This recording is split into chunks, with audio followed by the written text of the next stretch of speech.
সব থেকে বড় ফিতনা হলো 10টি। এক নম্বর হচ্ছে ধোঁয়া। একটা ধোঁয়া পৃথিবীতে ছড়িয়ে পড়বে। আগুন জ্বালানোর পরে যে ধোঁয়া ওঠে, সেই ধোঁয়া, এরকম একটা ধোঁয়া পৃথিবীতে ছড়িয়ে পড়বে, যেই ধোঁয়ার কারণে মুমিনদের সর্দি জ্বরের মতন হবে, আর কাফেররা সেই ধোঁয়ায় আতঙ্ক হয়ে বেহুশ হয়ে যাবে। পৃথিবীতেই ধোঁয়া ছড়িয়ে পড়বে, একটা বড় আলামত কিয়ামত আসার। 2 নম্বর আলামত হচ্ছে দাজ্জালের আবির্ভাব, মিথ্যা দাজ্জালের, যিনি খোদা দাবি করবেন। এই উম্মাতের, শেষ নবীর উম্মাতের সব থেকে বড় ফিতনা, ভয়াবহ ফিতনা হলো দাজ্জালের ফিতনা। পৃথিবীতে এমন কোন নবী আগমন করেন নাই যেই নবী তার উম্মাতের কাছে দাজ্জালের ফিতনার কথা আলোচনা করেন নাই। অর্থাৎ পৃথিবীতে যত নবী দুনিয়াতে আসছেন, সব নবীরাই তার উম্মতদেরকে দাজ্জালের ফিতনা সম্পর্কে সতর্ক করেছেন। খোদ মুহাম্মদ সাল্লাল্লাহু আলাইহি ওয়াসাল্লাম দাজ্জালের আকার আকৃতি, চেহারা, অবয়ব, কি কি তার চেহারার অবয়ব থাকবে, কি কি নিয়ে সে আসবে তার উম্মতের কাছে, সবই স্তরে আলোচনা তিনি রেখে গিয়েছেন আমাদের কাছে, যাতে তার উম্মতরা দাজ্জালের ফিতনা থেকে বাঁচতে পারে। এজন্য কিয়ামত আসার সব থেকে বড় আলামত দাজ্জালের আবির্ভাব। 3 নম্বর, পশ্চিম দিক থেকে সূর্য উদয় হবে। সূর্য অস্ত যায় পশ্চিম দিকে, কিন্তু পশ্চিম দিক থেকে সূর্য আবার উঠবে। যেদিন পশ্চিম দিক থেকে সূর্য উদয় হবে, ওই দিন সকল মানুষের তওবার দরজা বন্ধ হয়ে যাবে, আর কারো ঈমান কবুল হবে না, তওবার দরওয়াজা বন্ধ হয়ে যাবে। তারপরে ঈসা আলাইহিস সালামের আগমন, ইয়াজুজ মাজুজ আসবে। তারপরে সারা পৃথিবীতে 3টা ভূমিকম্প হবে, ভূমিধস হবে, সব থেকে ভয়াবহ। একটা পূর্ব দিকে, একটা পশ্চিম দিকে, একটা আরবে। আর ইয়ামানের শহরের কোন এক জায়গা থেকে আগুন বের হবে, আগুন, বিরাট অগ্নি বেরিয়ে মানুষদেরকে, পৃথিবীর মানুষদেরকে দৌড়ানি শুরু করবে। সব মানুষদেরকে হাসরের ময়দানে একাত্র করা হবে, এই আগুন একাত্র করে দিবে।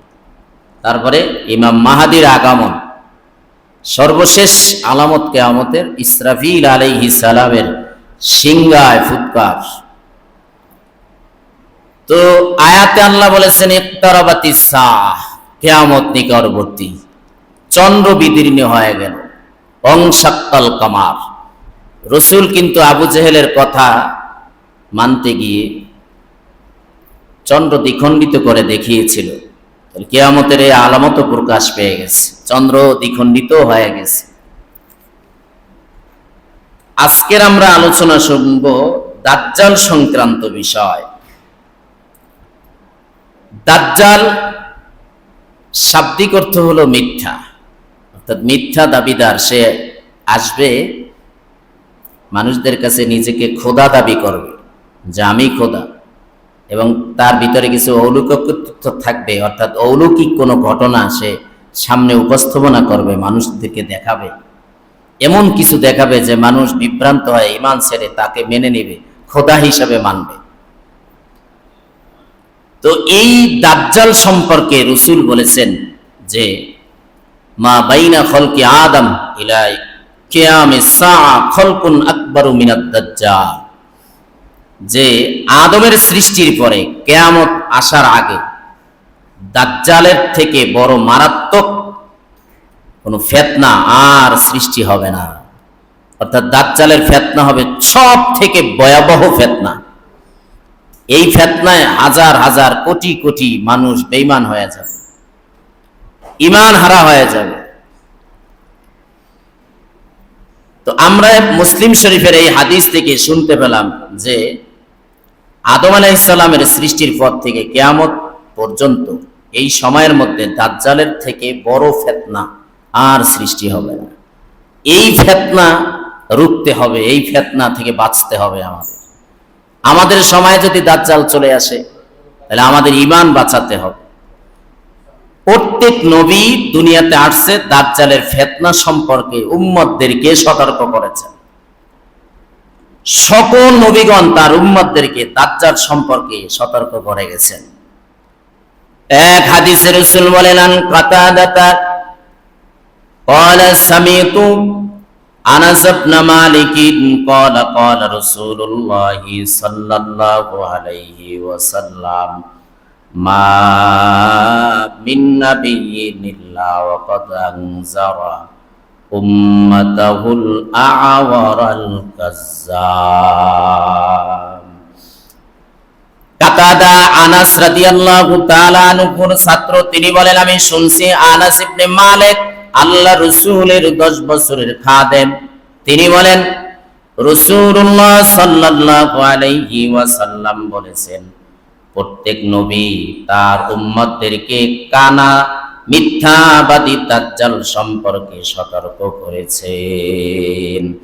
ওয়াকাদ আনদারা উম্মাতাহুল আ'ওয়ারাল কাযযাব আলা ইন্নাহু আ'ওয়ারু। আল্লাহ রাসূল বলেন, হে আমার উম্মত, তোমরা জানিয়ে রাখো, ইন্নাহু আ'ওয়ারু, নিশ্চয়ই দাজ্জাল হবে কানা, সে ওয়া ইন্না রাব্বাকুম লাইসা বিআ'ওয়ার, আর তোমরা জানিয়ে রাখো নিশ্চয়ই তোমাদের রব কানা নয়। দাজ্জাল হবে কানা, কিন্তু তোমাদের রব কিন্তু কানা নয়। দাজ্জাল কানা হবে। ওয়া মাকতুবুন বাইনা আইনাইহি কাফারা। আল্লাহ রাসূল বলেন, তার উভয়ের চোখের মাঝে লেখা থাকবে কাফারা, অর্থাৎ কাফের, কাফ বর্ণ লেখা থাকবে, ফা বর্ণ লেখা থাকবে, র বর্ণ লেখা থাকবে কপালের মাঝখানে। স্পষ্টভাবে দাজ্জালের কপালে লেখা থাকবে কাফারা, অর্থাৎ সে কাফের, এবং সে অন্ধ হবে। চেনার, দাজ্জালকে চেনার পদ্ধতি, নিদর্শন রাসূল বর্ণনা করেছেন মুসলিম শরীফে, যে সে অন্ধ হবে। আর তোমাদের যেহেতু সে রব দাবি করবে, খোদা দাবি করবে, আর জানিয়ে রাখো তোমাদের রব কানা নয়, সে কানা হবে, এবং তার কপালে 2 চোখের মাঝখানে লেখা থাকবে কাফারা, স্পষ্ট লেখা থাকবে। আনাবি সালামাতা, আর দাজ্জালের সাথে থাকবে জান্নাত জাহান্নামের চিত্র থাকবে। জান্নাতের সাথে, দাজ্জালের সাথে থাকবে জান্নাতের চিত্র, জাহান্নামের চিত্র থাকবে। সে মানুষদেরকে বলবে, আমাকে যদি খোদা মানো, তাহলে এই যে জান্নাত আমার হাতে আছে, আমার সাথে আছে, এই জান্নাতের ভিতরে তোমরা থাকতে পারবা। আর যে তাকে মানবে না, তাকে জাহান্নামের মধ্যে, তার সাথে যে জাহান্নামের চিত্র থাকবে, তাতে তাকে সে নিক্ষেপ করবে। আনাবি সালামাতা ক্বালা সামি'তু আবা হুরায়রা রাদিয়াল্লাহু তাআলা আনহু ক্বালা ক্বালা রাসূলুল্লাহ সাল্লাল্লাহু আলাইহি ওয়াসাল্লাম। আবু সালামা আবু হুরায়রার ছাত্র, তিনি বলেন আমি শুনছি, আবু হুরায়রা বর্ণনা করেছেন, তিনি বলেছেন রাসূলুল্লাহ সাল্লাল্লাহু আলাইহি ওয়াসাল্লাম ইরশাদ করেছেন, আলা উখবিরুকুম আনিদ দাজ্জাল, আমি কি তোমাদেরকে খবর দিব না দাজ্জাল সম্পর্কে? হাদিসান, দাজ্জাল সম্পর্কে একটা হাদিস আমি কি বর্ণনা করব না? মা হাদাসাহু নাবিয়্যুন কওমাহু, এমন হাদিস, এমন কথা, এমন আলোচনা দাজ্জালের ব্যাপারে কোন নবী তার উম্মতদেরকে বলে যায় নাই। ইন্নাহু আ'ওয়ারু ওয়া ইন্নাহু ইয়াজিউ মা'হু মিসলুল জান্নাহ ওয়ান নার। রাসূল বলেন, নিশ্চয়ই জানিয়ে রাখো দাজ্জাল হবে কানা, দাজ্জাল কানা হবে, এবং সে তার সাথে নিয়ে আসবে মিসলুল জান্নাতি ওয়ান নার, জান্নাত এবং জাহান্নাম এর চিত্র তার সাথে সে নিয়ে আসবে। ফাল্লাতী ইয়াকুলু ইন্নাহা আল জান্নাতু হিয়ান নার।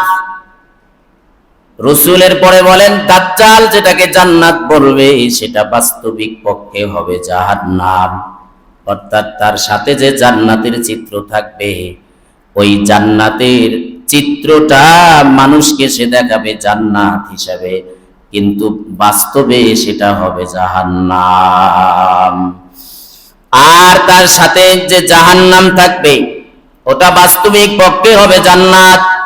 ফাল্লাতী ইয়াকুনু ইন্নাগাল জান্নাতু হিয়ান নার ওয়া ইন্নী আনযারতুকুম বিহি কামা আনযারা বিহি নূহুন কওমাহু আও কামা ক্বালান নাবিয়্যু আলাইহিস সালাতু ওয়াস সালাম। আল্লাহ রাসূল বলেন, আমি তোমাদেরকে দাজ্জাল সংক্রান্ত বিষয়ে সতর্ক করতেছি, যেমন নূহ আলাইহিস সালাম তার সম্প্রদায়কে ভীতি প্রদর্শন করেছিল। দাজ্জাল সম্পর্কে সতর্ক হও, তার সাথে জান্নাত জাহান্নামের চিত্র থাকবে। মানুষদেরকে বলবে, আমার উপর ঈমান আনলে এই যে জান্নাত দেখো, এই জান্নাতে তুমি সুখ শান্তিতে থাকবা, কিন্তু সেটা বাস্তবিক পক্ষে হবে জাহান্নাম, ভয়াবহ শাস্তি। আর তার সাথে যে জাহান্নাম থাকবে, সেই জাহান্নামটা হবে জান্নাত। অর্থাৎ যদি তাকে না মানে, তাকে সে জাহান্নামে নিক্ষেপ করবে, কিন্তু সেই জাহান্নামটাই হবে তার জন্য ফুলের বাগান।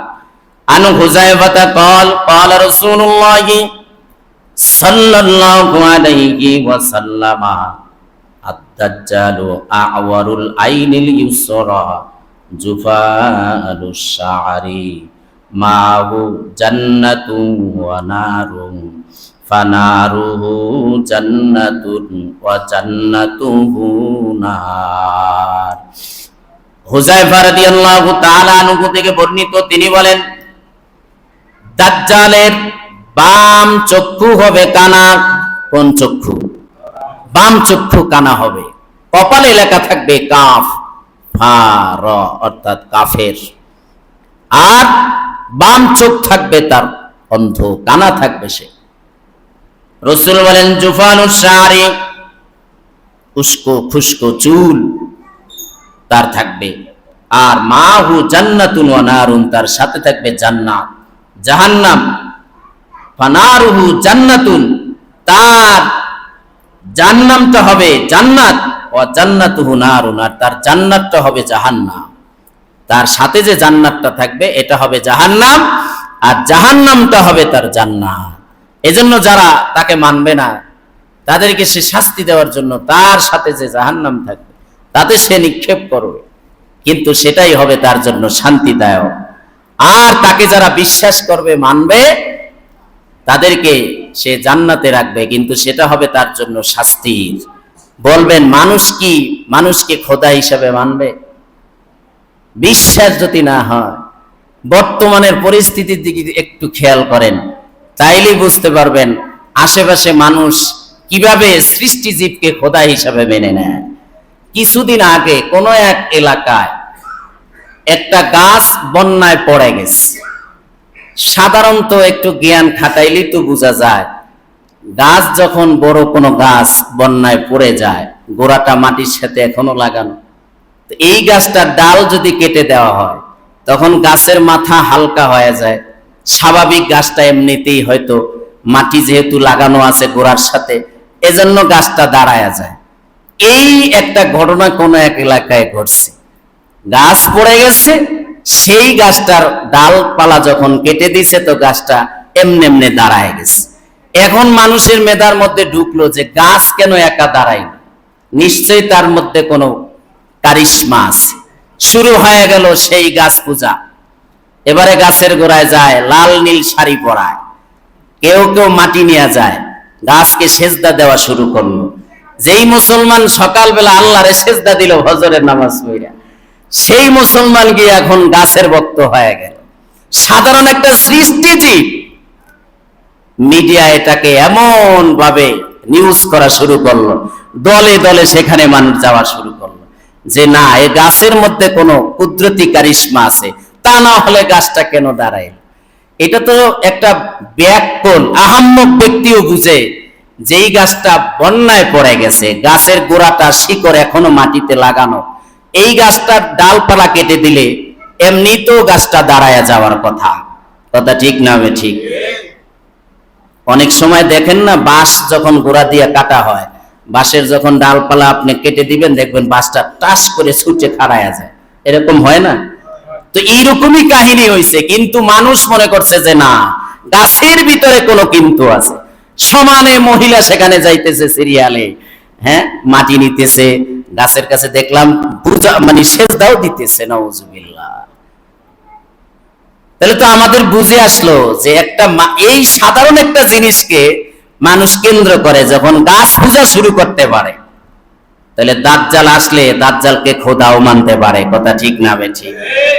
এবার আরো বাস্তবে আপনাদেরকে নিয়ে যায়। কিছুদিন আগে, দুই একদিন আগে খেলা চলতেছে না, আর্জেন্টিনার ব্রাজিল, বিগন কাজ শুরু করবেন তো দোয়া টোয়া পড়িয়ে শুরু করিয়েন, তা না হলে এই জন্মে যেই সন্তান হবে সেই সন্তান দুনিয়াতে আইসা বাপকে পরিচয় না দিয়া মেসিরে বাবা বলে ডাকতে পারে, কারণ নাউজুবিল্লাহ বিসমিল্লাহ সারাই মনে হয় জন্ম দিছে। তা না হলে তো এই সন্তান বাবাকে অস্বীকার করে মেসিকে আব্বা বলে ডাকতে পারে না। কথা ঠিক না বেঠিক?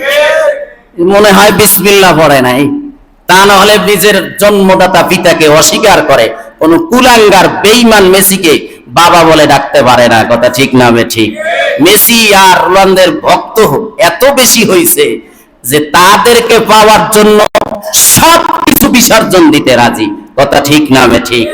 যেই যুবক সমাজ, যেই যুবতীরা, যেই মুসলমানের সন্তানরা সাধারণ বেঈমানদের এই খেলার ফেতনা থেকে নিজেদের ঈমান আমল বাঁচাইতে পারে না, ওই যুবক সমাজ দাজ্জালের ফেতনা থেকে কিভাবে বাঁচবে?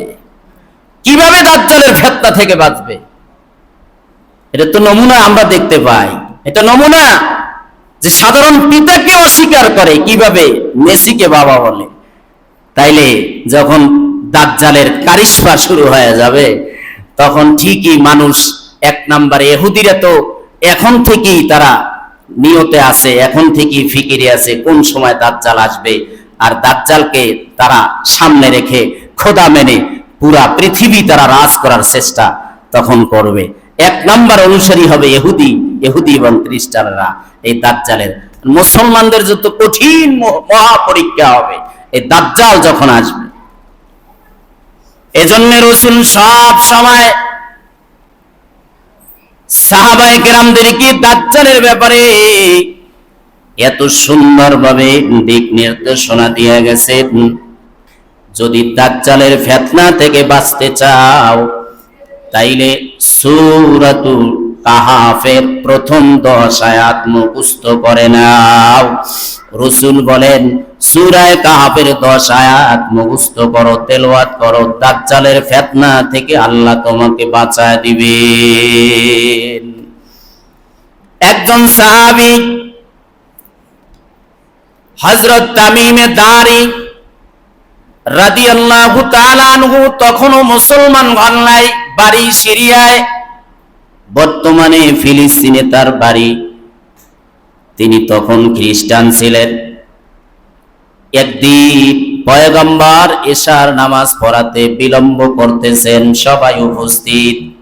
আল্লাহর রাসূল নামাজে আসেন না, সাহাবায়ে কিরাম অপেক্ষা করতেছেন।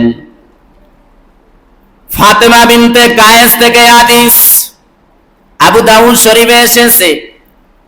বাস্তবে একজন সাহাবী, দাজ্জাল কোথায়, দাজ্জাল কিভাবে আছে, কোথায় আছে, একজন সাহাবী স্বচক্ষে দেখে সে পয়গম্বরকে বর্ণনা দিয়েছেন। ওই সাহাবীর বর্ণনার আগে সাহাবায়ে কেরামদেরকে আল্লাহর রাসূল দাজ্জাল সম্পর্কে স্পষ্ট করে সতর্ক করেছেন। তো একদিন নামাজ পড়তে দেরি করতেছেন পয়গম্বর, সাহাবায়ে কেরাম হাজির, আল্লাহ রাসূল এশার নামাজে বিলম্ব করতেছেন। ফাতেমা বিনতে কায়েস একজন মহিলা, তিনি বলেন যারা মক্কা থেকে মদিনায় হিজরত করে সর্বপ্রথম গিয়েছিলেন ওই সারির মধ্যে আমিও একজন ছিলাম। একদিন এশার নামাজ, আল্লাহর রাসূল আসতেছেন, আমরা উপস্থিত, একদম পিছনের সারিতে আমিও মহিলাদের কাতারেই ছিলাম। এরপরে দীর্ঘ সময়ের পরে আল্লাহ রাসূল মসজিদে নববীতে আসলেন। এশার নামাজ আদায় করার পরে আমাদেরকে বসতে বললেন। আমরা সবাই নিশ্চুপ হয়ে বসে গেলাম। আল্লাহ রাসূল নামাজ সমাপ্ত করে দাঁড়ায় গেলেন। এরপরে বললেন, আমি তোমাদেরকে আজকের কোনো আশার বাণী, কোনো ভীতি বাণী শোনানোর জন্য বসতে বলি নাই, তবে কেন বলেছি, কেন তোমাদেরকে বসার জন্য বলেছি তোমরা কি জানো? সাহাবায়ে কেরাম বললেন, আল্লাহু আ'লামু ওয়া রাসূলুহু, আল্লাহ এবং তার রাসূল ভালো জানেন, আমরা কিছু জানি না। আল্লাহ রাসূল বলেন, আজকের ইশার নামাজ পড়াইতে বিলম্ব হয়েছে। তোমাদের একজন ভাই হযরত তামিম দারী রাদিয়াল্লাহু তাআলা আনহু এসেছেন 9 জন সাথীকে নিয়ে এসে আমার কাছে ইসলাম গ্রহণ করেছেন। তারা সবাই খ্রিস্টান ছিল। সে এসে আমার কাছে দাজ্জাল সম্পর্কে এমন সুন্দর এক ঘটনা শুনাইছে যে ইতিপূর্বে দাজ্জাল সম্পর্কে আমি তোমাদেরকে যে সতর্কবাণী করেছি সেই কথার সাথে তার ঘটনার হুবহু মিল রয়েছে। ওই ঘটনা শোনানোর জন্যই আমি তোমাদেরকে বলেছি মসজিদে বসার জন্য। ওই সাহাবীর নাম তামিমে দারী, তিনি স্বচক্ষে দাজ্জালকে দেখে এসেছেন। আল্লাহ রাসূল বলেন, তামিমে দারী আমাকে বললেন যে আমরা একবার সিরিয়া থেকে 30 জনের এক কাফেলা নিয়ে জাহাজে আমরা সমুদ্রে ভ্রমণে বের হয়ে গেলাম। সমুদ্রে যখন বেরিয়ে গেলাম, আমাদের ভ্রমণ চলতেছে। কয়েকদিন যাবার পরে হঠাৎ করে ঝড় তুফান শুরু হয়ে যায়। দীর্ঘ 1 মাস ঝড় তুফানে আমরা পড়েছিলাম। সমুদ্রের তরঙ্গমালার ভিতরে আমাদের জাহাজ চলতেছিল লাগামহীন ভাবে। কোথায় আমরা যাইতেছি কোনো সীমানা নাই। আমরা যাইতেছিলাম, নদীর স্রোত আমাদেরকে যেদিকে নিয়ে যায় আমরা সেদিকে যাইতেছিলাম। নিয়ন্ত্রণহীন ভাবে জাহাজ চলতেছিল। সমুদ্রের তুফানের ভিতরে আমাদের নিয়ন্ত্রণহীন ওই জাহাজে আমরা অবস্থান করতেছিলাম। দীর্ঘ 1 মাস অতিবাহিত হওয়ার পরে ঝড় তুফান যখন থেমে যায়, আমরা তাকায় দেখলাম পরিষ্কার যখন হয়ে গেল, একটা দ্বীপের কাছে আমাদের জাহাজ নোঙর করলাম। একটা দ্বীপের ভিতরে আমাদের জাহাজ এসে ঠেকে গেল। ওইখানে আমরা ছোট ছোট নৌকা ব্যবহার করে ওই দ্বীপের ভিতরে নামলাম। গভীর মনোযোগ দিয়ে শুনেন, হয়তো এই ঘটনার কখনো শুনেন নাই, হাদিসে বর্ণিত এসেছে। কোন সাহাবী দাজ্জালকে স্বচক্ষে দেখেন নাই, একজন সাহাবী দেখেছেন, তার নাম তামিমে দারী। তিনি তখনও মুসলমান হন নাই, খ্রিস্টান অবস্থায় আছেন। 30 জনের কাফেলা নিয়ে যখন ওই দ্বীপের ভিতরে তারা নেমে গেলেন ছোট্ট ছোট্ট নৌকা দিয়া, নামার পরে তামিমে দারী বললেন, আমরা এমন একটা ভয়ঙ্কর অদ্ভুত একটা প্রাণী আমরা সামনে দেখলাম ওই দ্বীপের ভিতরে, যার পুরো শরীরের ভিতরে পশম আর পশম, এত বেশি পশম শরীরের ভিতরে যে তার চেহারা বোঝার কোনো কায়দা নাই। পেছনের সামনে লম্বা লম্বা বড় বড় পশম, অদ্ভুত এক প্রাণী। আমি ডেকে বললাম, আমার সাথে যারা ছিল আমরা সবাই বললাম, তোমার ধ্বংস হোক, তুমি কে? সে বলল, আমি জাসসাসা। জাসসাসা মানেই হলো গোয়েন্দা। তামিমে দারী তিনি বলেন, তোমার ধ্বংস হোক, জাসসাসা আবার কি জিনিস? অদ্ভুত প্রাণী। ওই প্রাণীটা জবাব দিল, এই যে দ্বীপের ভিতরে একটা সুন্দর প্রাসাদ দেখা যায়, তোমরা সামনে আগায় যাও। ওই প্রাসাদের ভিতরে একজন ব্যক্তি আছেন, তোমাদের অপেক্ষায় তিনি আগ্রহ নিয়ে বসে আছেন, তোমরা সেখানে যাও। তখন আমরা ভয় পেয়ে গেলাম, এই দ্বীপের ভিতরে এত সুন্দর প্রাসাদ কোথা থেকে আসবে? না জানি জিন এই প্রাসাদের ভিতরে বসবাস করতেছে। তামিমে দারী বলেন, আমি আমার সঙ্গীদেরকে নিয়ে ওই দ্বীপের ভিতরে যে প্রাসাদ আছে সেখানে আগায় গেলাম। প্রাসাদের ভিতরে যখন ঢুকলাম, গিয়া দেখি বিরাট দেহ বিশিষ্ট দীর্ঘ দেহি এত লম্বা এক ব্যক্তি, যার 2 হাঁটুর ভিতর থেকে 2 হাত ঢুকাইয়া মাথার সাথে শিকল দিয়ে বাঁধা অবস্থায় পড়ে আছে। আমরা সেখানে গিয়ে তাকে দেখার পরে বললাম, তোমার ধ্বংস হোক, তুমি কে? সে জবাব দিল, আমার ব্যাপারে তোমরা হয়তো কিছু কথা ইতিপূর্বে জেনে ফেলে, আমাকে হয়তো তোমরা চিনবে, আমি সেই দাজ্জাল। এই দাজ্জালের ব্যাপারে তোমরা জানতে পেরেছো। এরপরে সে জিজ্ঞাসা করলো, কিছু প্রশ্ন করলো, তামিমে আত-তারির কাছে জিজ্ঞাসা করলো, বলো বাইসানের খেজুরের বাগানের কি খবর? তামিমে আত-তারি বলেন, খেজুরের বাগানের খবর জেনে তুমি কি করবে? বলল যে আমি জানতে চাই বাইসানের ওই খেজুর বাগানে খেজুরের গাছে কি খেজুর হয়? তামিমে আত-তারি বলেন, হ্যাঁ, বাগানে তো সব খেজুর গাছে খেজুর হয়, মানুষ খেজুর চাষাবাদ করে, খেজুর খায়, ব্যবসা করে, বিক্রি করে। দাজ্জাল বলল তামিমে আত-তারিকে, সেই দিন আর বেশি নয়, সেই দিন আর বেশি দূরে নয় যে ওই বাইসানের একটা খেজুর গাছেও আর খেজুর আসবে না। এরপরে আবার প্রশ্ন করলো দাজ্জাল, তিব্রিয়া নামক একটা নদী আছে, সমুদ্র আছে, সেই সমুদ্রের ব্যাপারে। তামিমে আত-তারি বলেন, তিব্রিয়া ওই সমুদ্রের ব্যাপারে তুমি কি জানতে চাও? দাজ্জাল বলল যে বলো ওই সমুদ্রের ভিতরে কি পানি আছে? তো তামিমে আত-তারি বলেন, হ্যাঁ, ওই সমুদ্রের ভিতরে পানি আছে। দাজ্জাল বলল, সেদিন বেশি দূরে নয়, এমন একটা সময় আসবে তিব্রিয়া নামক ওই বিরাট সমুদ্রের ভিতরে কোনো পানি থাকবে না। এরপরে আবার প্রশ্ন করলো দাজ্জাল তামিমে আত-তারির কাছে, বলো জুগার নামক একটা জায়গায় একটা ঝর্ণা আছে, সেই ঝর্ণার কি খবর? তামিমে আত-তারি বলেন, সেই ঝর্ণা দিয়ে তুমি কি করবে? দাজ্জাল বলল, আমি জানতে চাই সেখানে সেই ঝর্ণা থেকে কি পানি বের হয়, পানি পড়ে? তামিমে আত-তারি বলেন, হ্যাঁ, ঝর্ণা দিয়ে পানি বের হয়, পানি দিয়ে মানুষ চাষাবাদ করে, পানি পান করে মানুষ উপকার হাসিল করে। তো দাজ্জাল তামিমে আত-তারিকে বলল যে সেদিন বেশি দূরে নয়, ওই ঝর্ণা থেকে আর পানি প্রবাহমান হবে না। এরপরে দাজ্জাল তামিমে আত-তারির কাছে জিজ্ঞাসা করলো, তোমরা বলো উম্মি নবীর ব্যাপারে তোমরা আমাকে সংবাদ দাও।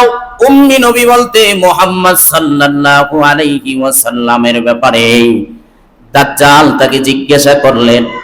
তখন তিনি বললেন, হ্যাঁ, উম্মি নবী তো আগমন করেছে। দাজ্জাল বলল, সে এখন কোথায় আছে?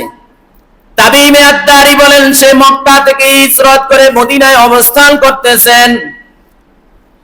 দাজ্জাল বলল তামিমে আত-তারিকে, উম্মি নবীকে কি মক্কা থেকে তাড়িয়ে দেওয়া হয়েছে? বলে, হ্যাঁ, তাড়িয়ে দেওয়া হয়েছে।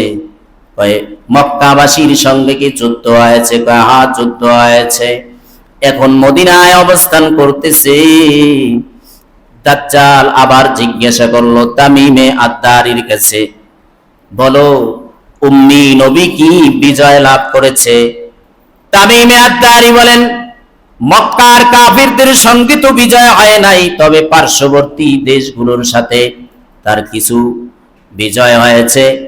তখন দাজ্জাল বলল, আমি অতি শীঘ্রই এখান থেকে বেরিয়ে যাব, বেরিয়ে আমি সারা পৃথিবীতে আমি ঘুরতে থাকব।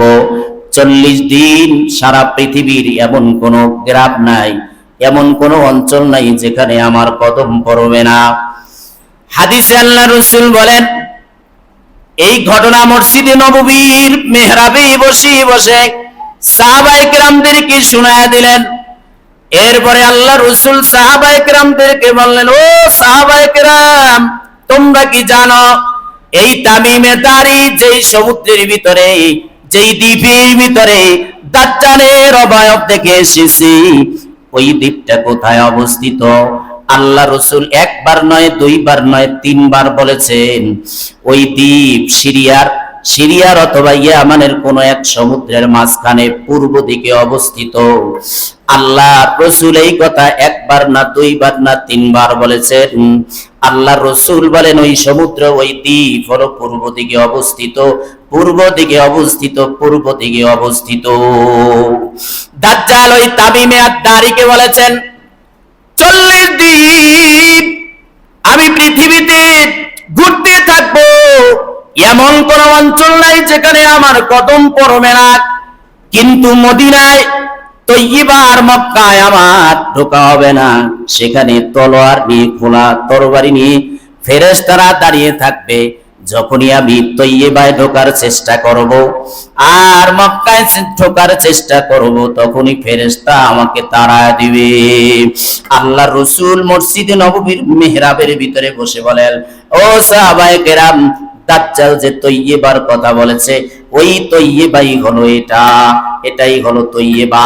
অর্থাৎ আল্লাহ রসুলের হাতে একটা ছড়ি ছিল, সেটা দিয়ে তিনি দিন করে বললেন তৈয়্যিবা মানে হলো এই মদিনা, এই মদিনা, এই মদিনা। দাজ্জাল সব জায়গায় ঢুকতে পারবে, সব জায়গায় যেতে পারবে, কিন্তু আমার এই পবিত্র মদিনায় ঢুকতে পারবে না। সুবহানাল্লাহ বলেন। আর মক্কায় ঢোকার সুযোগ পাবে না। তবে জানিয়ে রাখো, 40 দিন সময় আর 40 দিন হায়াত পাবে পৃথিবীতে এসে দাজ্জাল। এই 40 দিনে কেমনে পৃথিবী ঘুরবে? আল্লাহ রসুল ভিন্ন হাদিসে বলেছেন, দাজ্জালের 40 দিনের প্রথম দিন হবে 1 বছরের সমান। 1 বছর 365 দিনে যত সময়, এইটা হবে 1 দিনের সময়। প্রথম দিনটা এত লম্বা হবে, এত লম্বা হবে, 1 বছরে যত সময়, একদিনই হবে তত সময়।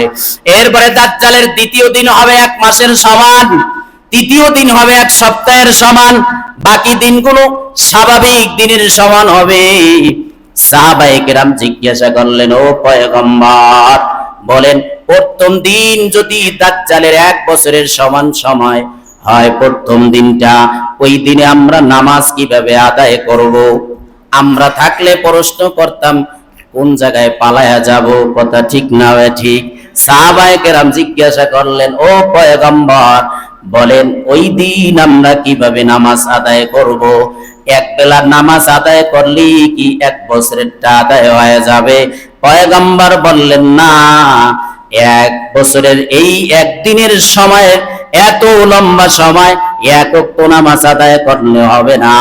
তাইলে আমরা কিভাবে সময় নির্ধারণ করব, কিভাবে নামাজ আদায় করব? আল্লাহ রসুল বলেন টাইম মেনটেন করে তারপরে নামাজ আদায় করতে হবে, তারপরেও নামাজ ছাড়া যাবে না, কথা ঠিক না ঠিক? নামাজ আদায় করতে সিজদা দিতে হয়। পৃথিবীর এমন কোন সৃষ্টি নাই রবের কুদরতি কদমে সিজদা দেয় না। আর মুসলমানের ঘরে সন্তান হইয়া রাত্র 3টা পর্যন্ত আর্জেন্টিনার ব্রাজিলের বেঈমানদের খেলা দেখিয়া কপাল ভরা ফজরের ঘরে ঘুমায়, একটা বারো আল্লাহর কুদরতি কদমে সিজদা দেয় না, ঠিক না ঠিক? অথচ যেই সূর্যের আলো ছাড়া পৃথিবীর কোন জিনিস সুস্থ থাকতে পারে না, ওই সূর্য আল্লাহর কুদরতি কদমে সিজদায় যায়। একবার আবু যর গিফারি রাদিয়াল্লাহু তাআলা আনহুর সাথে আছেন আল্লাহ রসুল, এমন সময় সূর্য অস্ত যাইতেছে। আল্লাহ রসুল বলেন, ও আবু যর গিফারি, তুমি কি জানো সূর্য কোথায় অস্ত যায়? আবু যর গিফারি বলেন, আল্লাহ এবং তার রসুল ভালো জানেন। পয়গম্বর বললেন, ও আবু যর, এই সূর্যটা কর্তমাত্র জলসায় সূর্যটা অস্ত যায়। এই কথার অর্থ কি? যাইবেন ওই কুয়াকাটায়, যাইবেন ওই কক্সবাজার সমুদ্র সৈকতের কিনারায়, সূর্য যখন অস্ত যায় ওই সময় গিয়া সমুদ্রের কিনারায় দাঁড়াবেন। সূর্য যখন উঠে ওই সময় সমুদ্রের কিনারায় গিয়া দাঁড়াবেন। মনে হয় যেন সূর্যটা পানির ভিতর থেকে উঠতেছে, ঠিক না ঠিক? কুয়াকাটায় যাবেন, সূর্য অস্ত আর সূর্য উঠা দেখার জন্য হাজার হাজার মানুষ যায়। ওখানেও আমি নিজের স্বচক্ষে দেখলাম ফজরের নামাজের পরে গিয়ে দেখি, মনে হয় সূর্যটা সমুদ্রের তলদেশ থেকে উদয় হইতেছে। আল্লাহ তাআলা কোরআনের সূরা কাহফের এক আয়াতে বলেছেন, সূর্যটা পর্যন্ত জলসায় অস্ত যায়।